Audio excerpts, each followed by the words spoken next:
there, this is Rose with Remodeling Wizards of Maryland. On today's episode, we have two topics for you.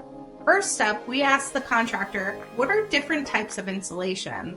We also defined the term general contractor. Stay tuned.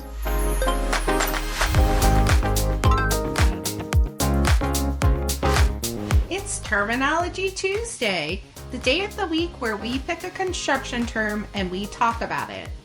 A few weeks ago, we defined the term subcontractor. But what's a general contractor? John, can you tell us? A general contractor. A general contractor is the person that manages the entire project. So that person is going to manage the trades, he's got the materials, the suppliers.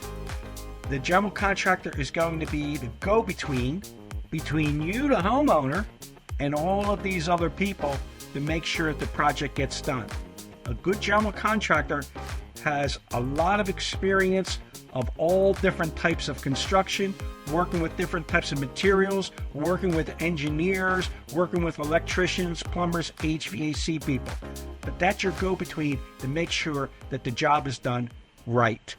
On today's episode of Ask the Contractor, we'd like to know, what are the different types of insulation? John, could you tell us?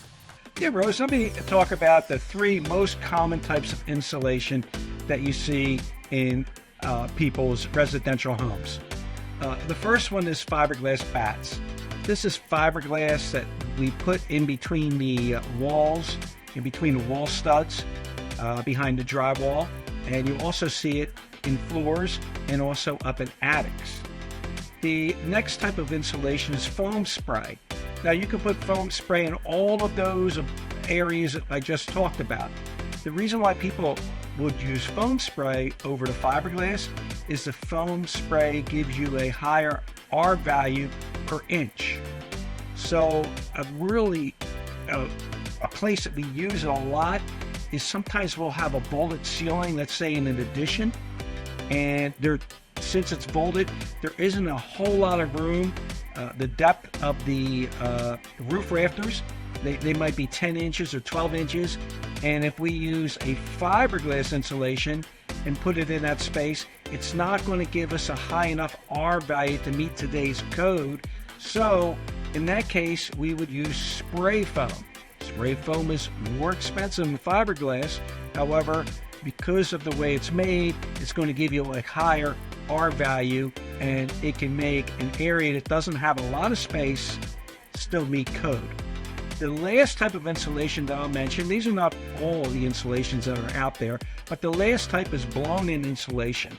And with the blown-in insulation, that has a real good use. Let's say you want to add some insulation to your attic. You might have fiberglass bats there now. You might have blown-in insulation. Well, what happens is they take the blown-in insulation, they blow it right on top of the insulation that's in the attic now, make it nice and thick, and it can get you the type of R value that you need for today's code. That's it for today. Thanks so much for watching. If you found this helpful, make sure to like, follow, and subscribe to our page. We'll see you next week.